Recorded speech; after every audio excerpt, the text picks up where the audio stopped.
दिनै बाक्सा जिल्लानि मुसलपुराव मदाहि फरायसा आफादनि बानजायनायाव मेट्रिक आरो हायार सेकेन्डारि आनजादाव उथ्रिसारनो हानाय फरायसाफोरखौ बरायदों एबा मान बावदों।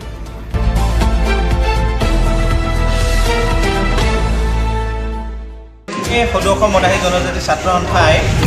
বিগত বছৰৰ দৰে এইবেলিও আমি আমাৰ মদাহী জনগোষ্ঠীৰ তৰফৰ পৰা যিসকল ছাত্ৰ ছাত্ৰীয়ে যোৱা হাইস্কুল শিক্ষান্ত আৰু উচ্চতৰ মাধ্যমিক পৰীক্ষাত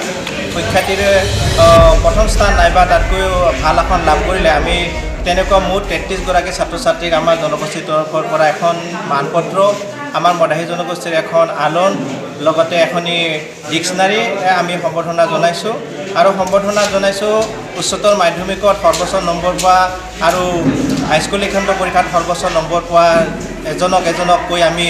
মুঠ 1000 টকাকৈ আমি আমাৰ জনগোষ্ঠীৰ এজন শুভাকাংক্ষী থমনা ডিগ্ৰী কলেজৰ প্ৰিন্সিপাল দীনেশ মদাহী ডাঙৰীয়াই তেওঁলোকক 1000 টকাকৈ 3 বছৰৰ বাবে আগবঢ়োৱাৰ এটা প্ৰতিশ্ৰুতি দিছিল আৰু সেই মৰ্মে আমি তেওঁলোকক 1000 টকাকৈ আগবঢ়াইছোঁ।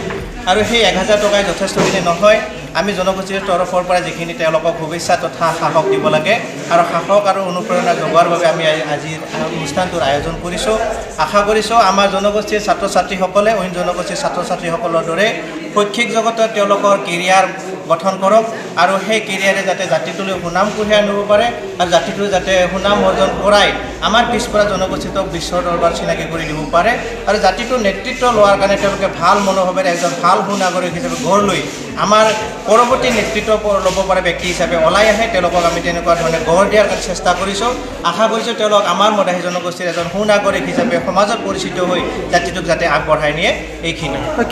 আমি আজি এই অনুষ্ঠানৰ যোগেদি আমি আমাৰ হাই ছেকেণ্ডাৰী আৰু মেট্ৰিকত সৰ্বমুঠ 33গৰাকী ছাত্ৰ ছাত্ৰীক আমি সম্বৰ্ধনা জ্ঞাপন কৰিছোঁ। আৰু এনেকুৱা এজন ছাত্ৰ আমাৰ মাজত আজি উপস্থিত হ'ব পৰা নাই, যিজন ছাত্ৰই শাৰীৰিকভাৱে অক্ষম আৰু শাৰীৰিকভাৱে অক্ষম হোৱা ছাত্ৰগৰাকী আমি ঘৰত গৈ আমাৰ জনগোষ্ঠী সংগঠনৰ তৰফৰ পৰা আমি তেখেতক সম্বৰ্ধনা জনাম বুলি আজি আমি ইয়াত প্ৰতিশ্ৰুতিভাৱে এটা প্ৰস্তাৱ লৈছোঁ।